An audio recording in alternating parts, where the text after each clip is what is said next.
은퇴식 날, 회사에서 받은 꽃다발을 들고 집에 돌아왔을 때 식탁엔 나 혼자였다. 아내는 친구 모임에 나갔고 아들은 출근 중이었다. 37년간 매일 아침 출근하던 내가 이제는 갈 곳이 없었다. 그때 처음으로 내 머릿속에 이런 말이 떠올랐다. 이제 난 필요 없는 사람이 된 건가? 손에 든 꽃다발만이 내가 누군가였다는 증거였다. 하지만 그 꽃도 이틀이면 시들 것이다. 나는 천천히 꽃병에 물을 받으며 생각했다. 나의 유통기한도 이미 지난 걸까? 나는 평생 회사 하나만 보고 달려온 사람이었다. 1987년 입사해서 2024년 퇴직할 때까지 37년을 한 회사에서 보냈다.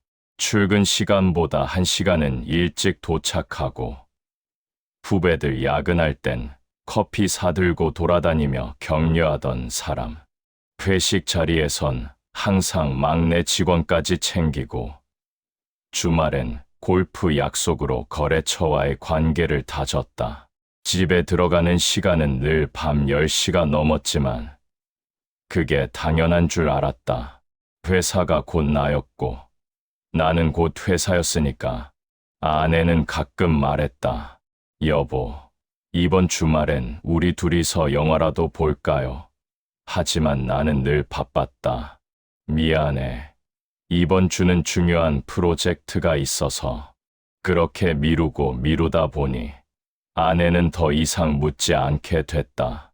아들이 대학 입학할 때도 졸업할 때도 나는 회사 일로 제대로 함께하지 못했다. 대신 통장에 돈을 넣어주는 것으로 아버지의 역할을 대신했다. 퇴직이 다가올 무렵 나는 막연한 기대에 부풀어 있었다. 그동안 못했던 여행도 다니고 아내랑 여유 있게 차 한 잔 마시며 대화도 나누고 손주가 생기면 좋은 할아버지가 되어주겠다고 생각했다. 퇴직금으로 작은 카페라도 차릴까? 아니면 귀농해서 텃밭이나 가꾸며 살까? 밤마다 그런 꿈을 꿨다. 은퇴 준비 세미나에도 다녀왔다. 강사는 말했다. 은퇴는 인생의 새로운 시작입니다. 제2의 인생을 설계하십시오. 은퇴식 날 동료들이 박수를 쳐줬다. 후배들은 꽃다발과 선물을 건넸다. 사장님은 악수하며 말했다. 그동안 수고 많으셨습니다. 그 순간만큼은 뿌듯했다. 37년의 무게가 느껴졌다. 하지만 사무실 문을 나서는 순간 이상한 허전함이 밀려왔다.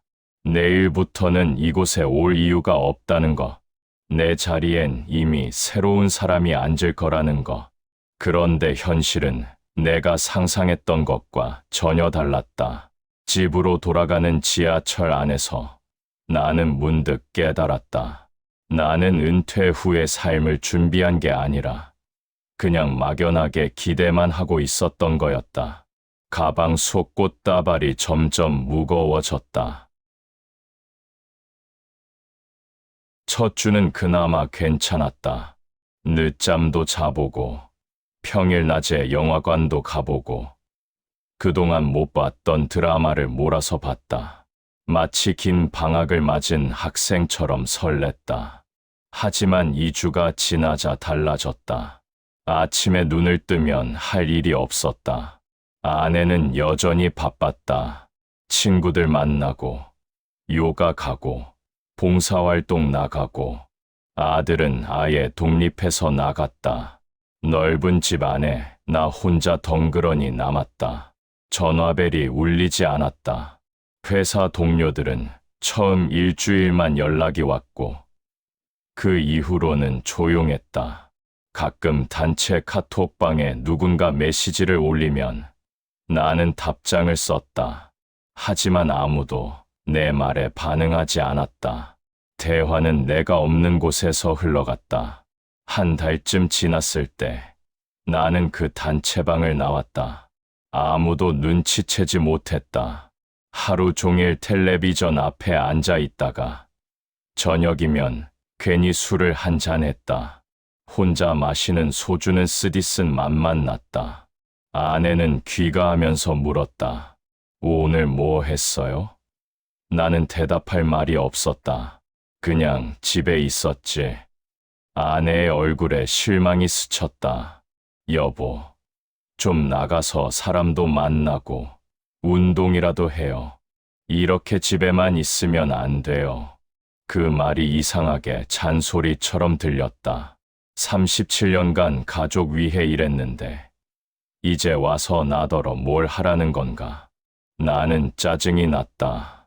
알았어. 알았다고. 당신이나 잘하세요.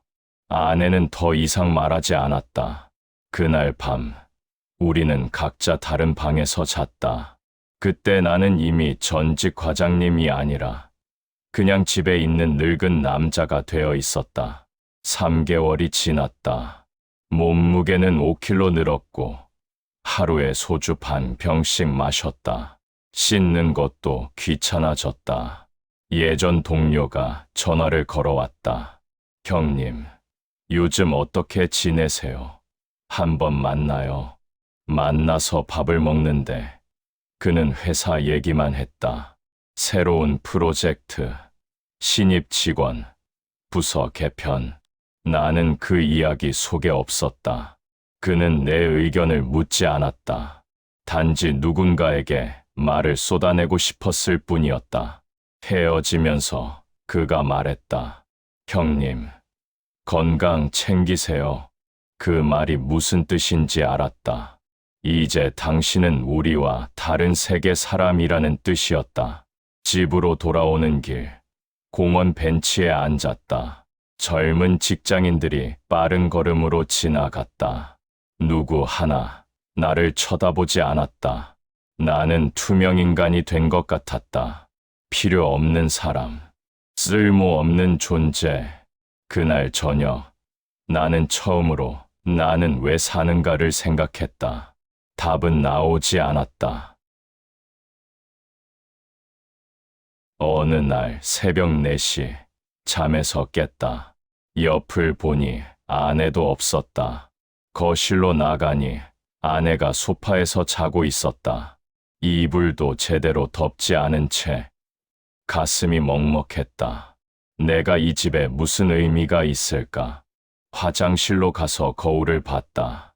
눈 밑은 꺼지고 배는 나왔고 어깨는 축 처져 있었다. 머리는 반백이 되어 있었고 얼굴엔 핏기가 없었다. 이게 나였나? 그 순간 문득 20대 시절 내 모습이 떠올랐다. 첫 출근하던 날 정장을 입고 거울 앞에 섰던 내 모습. 눈빛은 빛났고 어깨는 곧았고 미래에 대한 확신으로 가득했었다. 그 청년은 지금 어디로 갔을까? 언제부터 나는 이렇게 무너져버린 걸까? 거울 속 내 얼굴을 한참 들여다봤다. 그러다 문득 깨달았다. 세상이 나를 버린 게 아니었다. 내가 나를 버린 거였다. 37년간 회사 사람으로만 살면서 정작 나라는 사람은 돌보지 않았다.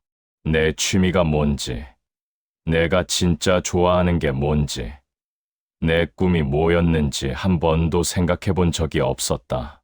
그저 직함과 월급으로 나를 정의했을 뿐이었다. 과장이었던 나, 부장이었던 나. 하지만 그 직함이 사라지자 나는 텅 비어버렸다. 그날 아침 나는 결심했다. 그래, 다시 시작하자. 누가 뭐래도 내 인생이잖아. 60대는 끝이 아니다. 요즘 사람들 100세까지 산다잖아. 그럼 난 아직 40년이 남았다. 20대에 시작한 직장 생활이 37년이었으니 남은 40년이면 뭐든 할 수 있다. 이번엔 내가 하고 싶은 걸 해보자. 늦었다고 생각할 때가 가장 빠를 때라는 말도 있지 않은가. 아내를 깨웠다. 여보, 미안해. 그동안 내가 잘못했어. 아내는 놀란 눈으로 나를 봤다. 갑자기 왜 그래요? 나는 처음으로 솔직하게 말했다.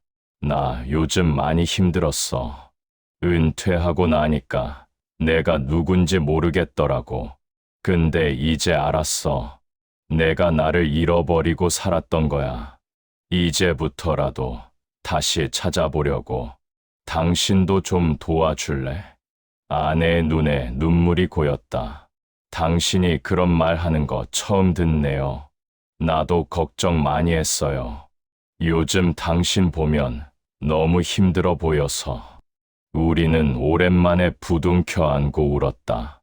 결혼한 지 30년 만에 처음으로 서로의 마음을 확인했다. 그날 아침, 우리는 함께 식탁에 앉아 아침을 먹었다. 된장찌개와 계란말이, 별것 아닌 아침이었지만 그날따라 유난히 맛있었다. 그날 오후, 나는 오랫동안 방치했던 운동화를 꺼냈다. 먼지를 털고 신어봤다. 조금 작은 것 같았지만 괜찮았다. 현관문을 열고 밖으로 나섰다. 햇살이 따뜻했다. 한 걸음, 한 걸음 걷기 시작했다. 몸은 무거웠지만 마음은 조금 가벼웠다. 이게 시작이구나. 그날 이후 나는 매일 아침 6시에 일어나 동네 공원으로 향했다. 처음엔 10분도 걷기 힘들었다. 숨이 차고 다리가 아팠다. 하지만 며칠 지나니 조금씩 익숙해졌다. 한 바퀴, 두 바퀴, 일주일 후엔 3바퀴를 돌 수 있게 됐다. 공원에는 나 같은 사람들이 많았다. 새벽부터 운동하는 노인들, 조깅하는 중년들, 요가 매트를 펴고 스트레칭하는 사람들. 어느 날, 한 할아버지가 말을 걸어왔다. 아침마다 보이던데. 몇 살이세요? 올해 65입니다. 아이고, 나보다 한참 어리네. 난 72이야. 나도 5년 전에 은퇴했어. 처음엔 힘들더라고. 근데 여기 나오면서 살만 나더라고. 그는 웃으며 자신의 이야기를 들려줬다. 평생 택시 기사로 살았고, 은퇴 후 우울증에 시달렸다가 공원 운동으로 극복했다고 했다. 그렇게 하나둘 인연이 생기기 시작했다. 은퇴한 교사 출신 할머니는 매주 목요일 도서관에서 아이들에게 책을 읽어주는 봉사를 하고 있었다. 선생님, 저도 같이 가도 될까요? 그럼요. 환영이죠. 처음으로 도서관에 갔을 때 아이들의 반짝이는 눈빛을 봤다. 내가 옛날 이야기를 들려주자 아이들은 집중해서 들었다. 이야기가 끝나자 한 아이가 물었다. 할아버지, 다음에 또 와요. 응, 올게. 그 한마디가 얼마나 기뻤는지 모른다. 공원 친구들과는 한 달에 한 번씩 등산을 가기로 했다. 첫 등산은 동네 뒷산이었다. 숨이 턱까지 찼지만 정상에 올랐을 때의 성취감은 말로 표현할 수 없었다. 산 아래로 펼쳐진 도시를 내려다보며 생각했다. 저기 어딘가에 내가 37년 동안 다닌 회사가 있겠지. 하지만 이제 그곳은 내 세계가 아니다. 내 세계는 지금 여기, 이 산 위에 있다. 어느 토요일, 공원 친구들과 함께 경로당 봉사를 갔다. 혼자 사시는 할머니들께 점심을 대접하고 말벗이 되어드리는 봉사였다. 한 할머니가 내 손을 꼭 잡으며 말했다. 고맙습니다. 요즘 같은 젊은 사람이 이렇게 찾아와 주니 얼마나 좋은지 몰라요. 젊은 사람이라니. 나는 웃었다. 65인 내가 젊다니. 하지만 그 할머니 눈에는 내가 정말 젊게 보이는 모양이었다. 저녁엔 공원 친구들과 소주 한잔 했다. 포장마차에서 어묵 먹으며 서로의 인생 이야기를 나눴다. 누군가는 사업 실패 이야기를, 누군가는 자식 걱정을, 누군가는 건강 문제를 털어놨다. 우리는 서로를 위로했다. 다 괜찮아질 거야. 우리 나이에 이런 고민 다들 하는 거지. 세상은 생각보다 따뜻했다. 37년간 회사 사람들과만 어울리며 몰랐던 사실을 이제야 알게 됐다. 3개월이 지나자 몸이 달라지기 시작했다. 체중은 7kg 빠졌고 아침에 일어날 때 몸이 가벼웠다. 거울을 보니 눈빛에 생기가 돌았다. 어깨도 다시 펴졌다. 아내가 말했다. 여보, 요즘 표정이 정말 밝아졌어요. 보기 좋아요. 나도 느꼈다. 마음이 밝아지니 세상도 달라 보였다. 길을 걷다가 마주치는 사람들에게 먼저 인사했다. 안녕하세요. 처음엔 어색했지만 점점 자연스러워졌다. 도서관 봉사는 내 삶의 큰 기쁨이 됐다. 아이들은 매주 내가 오기를 기다렸고 나도 아이들을 만나는 목요일이 기다려졌다. 어느 날 한 아이가 그림을 그려왔다. 할아버지, 이거 선물이에요. 그림 속엔 내가 아이들에게 책을 읽어주는 모습이 그려져 있었다. 나는 그 그림을 액자에 넣어 집에 걸어두었다. 아내가 물었다. 이게 뭐예요? 내가 지금 하는 일의 증거야. 나는 자랑스럽게 말했다. 등산도 점점 수월해졌다. 처음엔 뒷산도 힘들었는데 이젠 북한산도 오를 수 있게 됐다. 정상에 오르면 친구들과 둘러앉아 도시락을 먹었다. 김밥 한 줄, 삶은 계란 하나가 이렇게 맛있을 수가 없었다. 야, 우리 다음엔 설악산 가볼까? 누군가 제안했고 우리는 모두 동의했다. 60 넘은 나이에 설악산이라니 1년 전에 나라면 상상도 못했을 일이었다. 그러던 어느 날 아들에게서 전화가 왔다. 아빠, 다음 주에 아기가 태어날 것 같아요. 뭐, 진짜. 나는 순간 가슴이 뛰었다. 손주가 생긴다니. 며칠 후 병원에서 갓 태어난 손주를 처음 안았다. 작고 따뜻한 생명. 손주는 내 품에서 잠들었다. 아들이 조심스럽게 물었다. 아빠, 육아 좀 도와주실 수 있어요? 아내도 일을 해야 해서. 그럼 이제 내가 제일 잘하는 일이지. 그날 저녁 오랜만에 가족이 함께 밥을 먹었다. 아내가 정성껏 차린 밥상 앞에 나와 아내, 아들 부부, 그리고 손주까지 5명이 둘러앉았다. 아들이 말했다. 아빠, 요즘 정말 밝아지셨어요. 전엔 집에만 계셔서 걱정했는데, 나도 좀 달라졌지. 나는 웃으며 대답했다. 식탁에 앉아있는 사람들 속에서 이젠 나도 제자리를 찾은 것 같았다.